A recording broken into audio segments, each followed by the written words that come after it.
1. Good evening, fourth graders and their teachers at Shades Cahaba Elementary School in Birmingham, Alabama, and all of my friends in Michigan. Here I have one of my favorite Dr. Seuss books. We have their Dr. Seuss books on all grade levels, but this, I think, belongs to the fourth graders. Yertle the Turtle.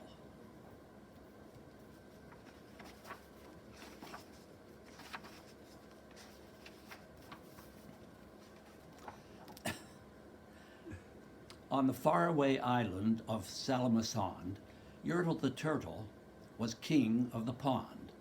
A nice little pond. It was clean, it was neat. The water was warm and there was plenty to eat.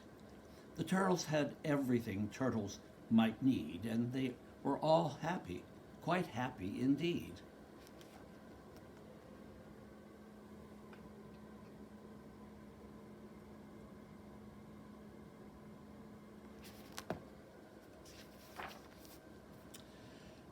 They were, until Yertle, the king of them all, decided the kingdom he ruled was too small. "I'm ruler," said Yertle, "of all that I see, but I don't see enough. That's the trouble with me. With this throne that I sit on, I look down on my pond, but I cannot look down on the places beyond. It ought to be higher," he said with a frown. "If I could sit higher, how much greater I'd be. What a king! I'd be ruler of all that I see."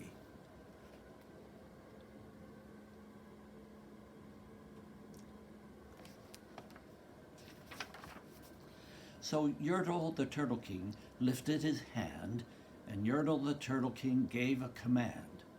He ordered 9 turtles to swim to his throne, his stone, and using these turtles, he built a new throne.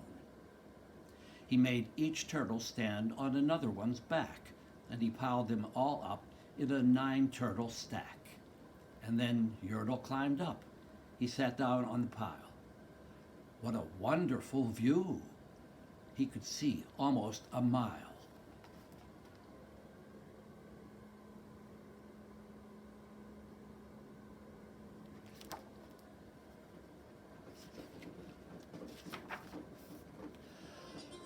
"All mine!" Yertle cried. "Oh, the things I now rule!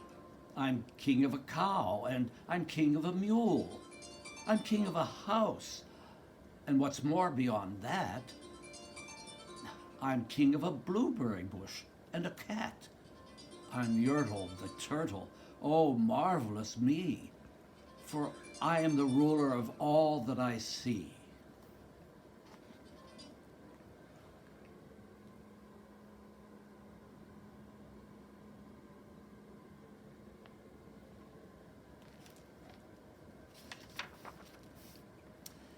And all through that morning he sat there up high, saying over and over, "A great king am I," until long about noon, then he heard a faint sigh. "What's that?" snapped the king, and he looked down the stack. And he saw at the bottom a turtle named Mac, just a part of his throne, and this plain little turtle looked up and he said, "Beg your pardon, King Yertle. I've pains in my back and my shoulders and knees. How long must we stand here, your majesty, please?"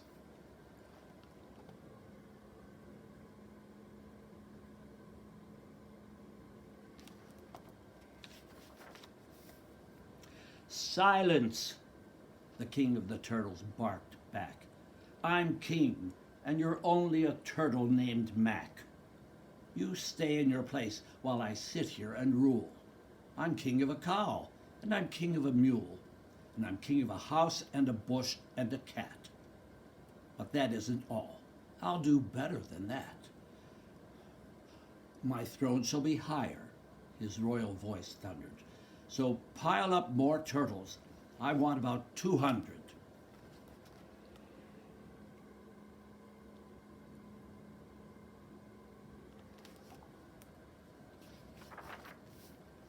Turtles, more turtles, he bellowed and brayed.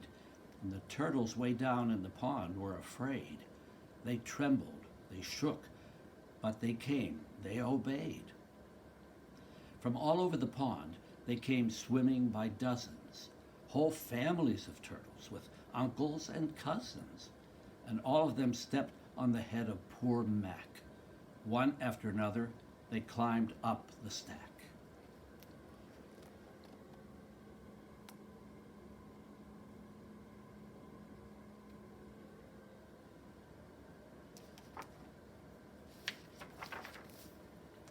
Then Yertle the turtle was perched up so high he could see 40 miles from his throne in the sky.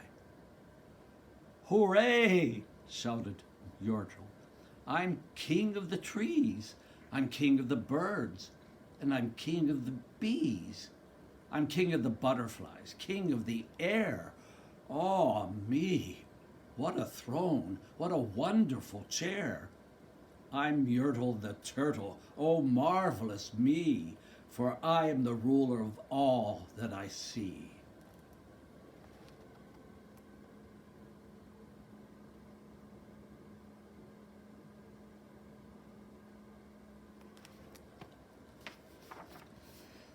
Then again, from below, in that great heavy stack, came a groan from that plain little turtle named Mac.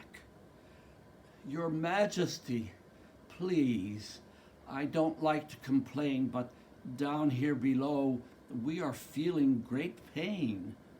I know up on top you are seeing great sights, but down here at the bottom we too must have rights. We turtles can't stand it. Our shells will all crack. Besides, we need food. We are starving," groaned Mac.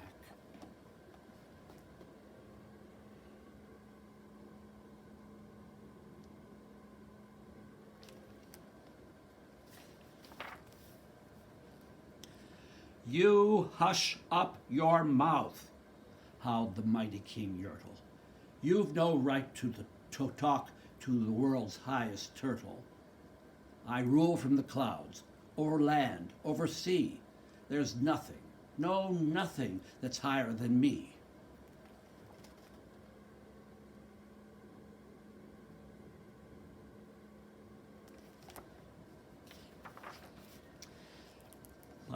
But while he was shouting, he saw with surprise that the moon of the evening was starting to rise up over his head in the darkening skies. "What's that?" snorted Yertle. "Say, what is that thing that dares to be higher than Yertle the king? I shall not allow it. I'll go higher still. I'll build my throne higher. I can, and I will. I'll call some more turtles. I'll stack 'em to heaven. I need about 5,607.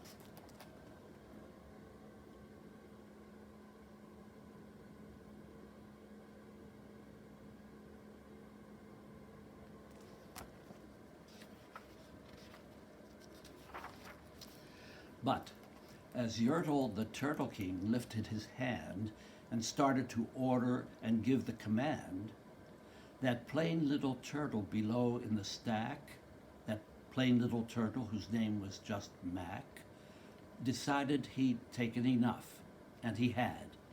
And that plain little lad got a little bit mad, and that plain little Mac did a plain little thing. He burped, and his burp shook the throne of the king.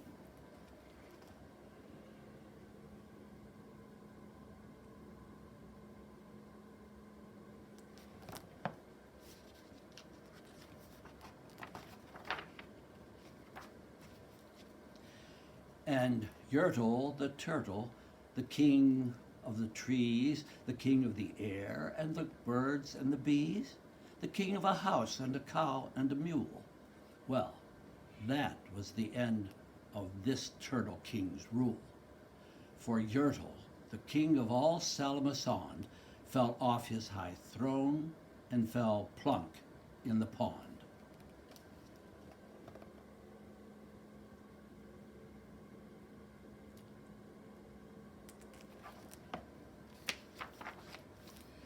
And today, the great Yertle, that marvelous he, is king of the mud. That's all he can see.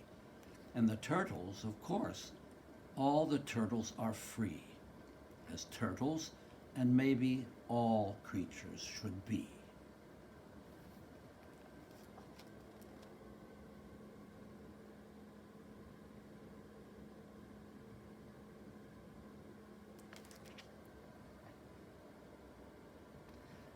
All right. I love playing Yertle. Now here is one of the prize books that I love reading every year. Silver Caldecott, second place, but the illustrations, it should have been Caldecott Gold winner, but it wasn't. But here is the way to start a day. Now, the illustrations are absolutely stunning, and they should have been a gold winner. But this is, the author is Bird Baylor, a woman, an Indian of the Indian heritage, living in Arizona still, and the illustrator, Peter Parnell. They've gotten together for at least with a dozen books, and I do this one in 4th grade, and then I have two that I do in 5th grade.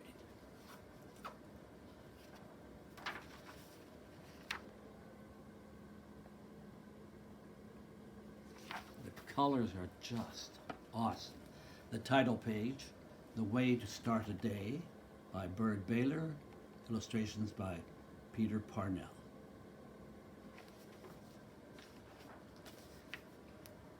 The information page with another stunning picture.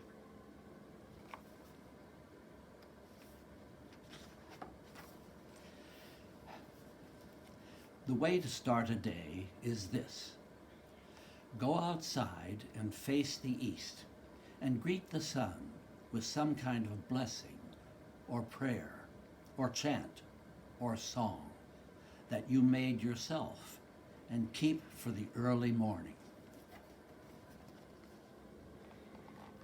Now, Peter Parnell loves to put images in rocks like this.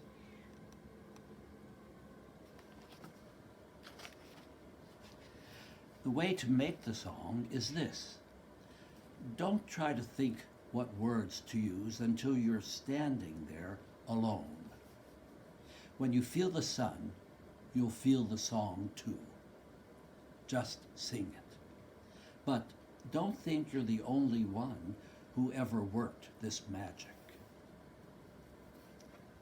You see the person on the stone with the incredible sun coming up.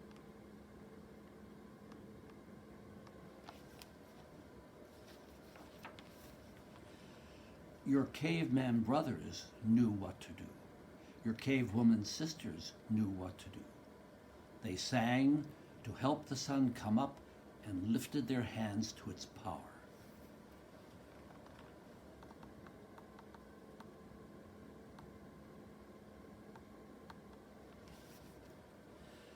A morning needs to be sung to. A new day needs to be honored. People have always known that. Didn't they chant at dawn in the sun temples of Peru in South America?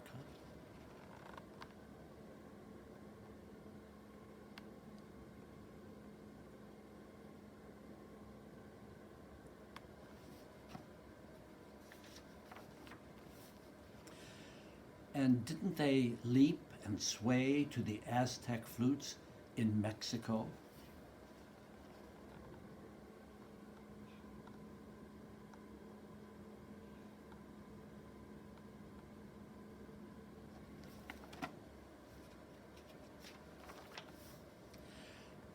And didn't they drum sunrise songs in the Congo, in Africa?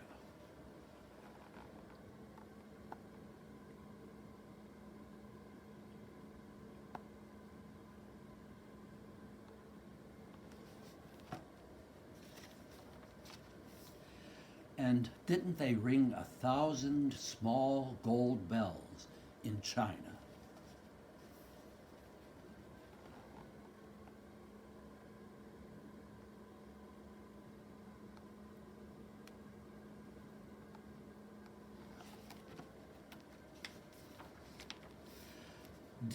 Didn't the pharaohs of Egypt, the kings of Egypt, say the only sound at dawn should be the sound of songs that please the morning sun? They knew what songs to sing. People always seemed to know. And everywhere they knew what gifts the sun wanted.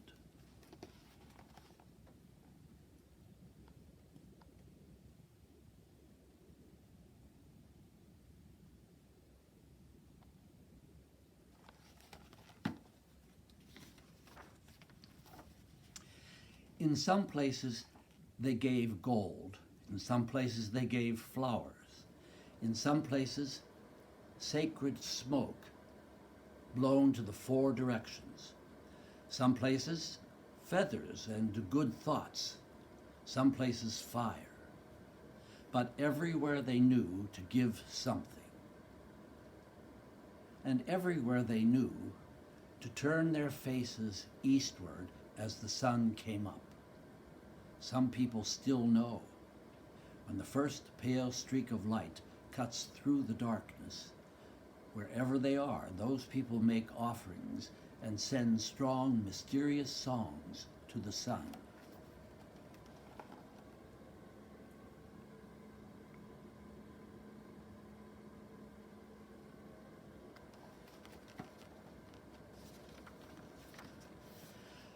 They knew exactly how to start a day. Their blessings floated on the wind over Pueblo cornfields in New Mexico. And you hear their morning songs in villages in Africa. And they salute the sunrise ceremonially in the high, cold mountains of Peru in South America.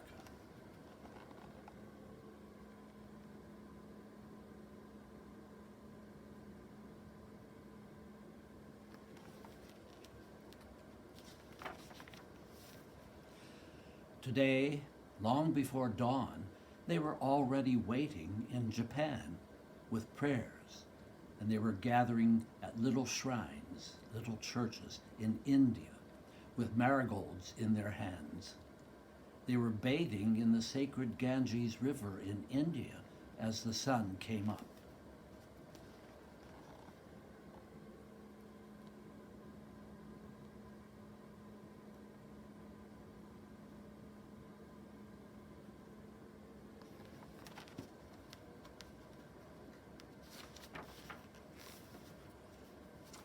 And high on a mesa edge in Arizona, they were holding a baby toward the sun.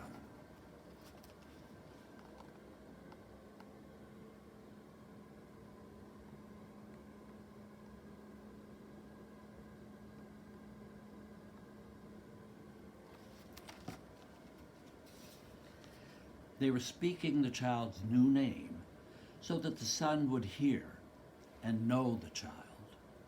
It had to be sunrise, and it had to be that first sudden moment. That's when all the power of life is in the sky.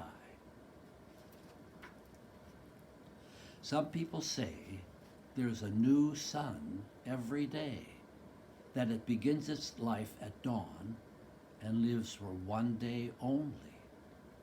They say you have to welcome it. You have to make the sun happy.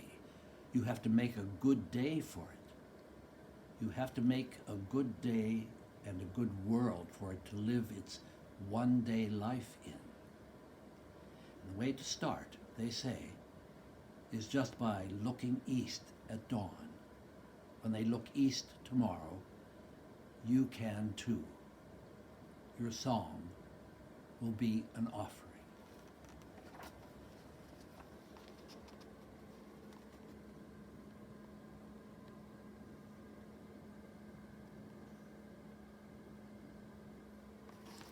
And I think,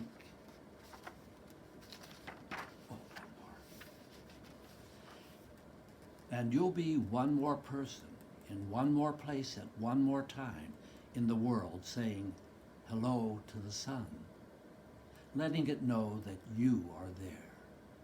If the sun turns color sky never was before, just watch it. That's part of the magic. That's the way to start a day.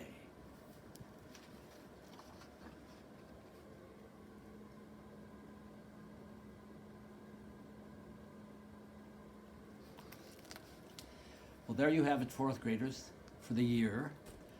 It's been great fun for me since meeting you all in last fall. And I look forward to hopefully the beginning of school in August when this terrible virus is under control. Let's just hope. My favorite saying is, hope springs eternal. So continue to hope. Have a great summer. Bye-bye.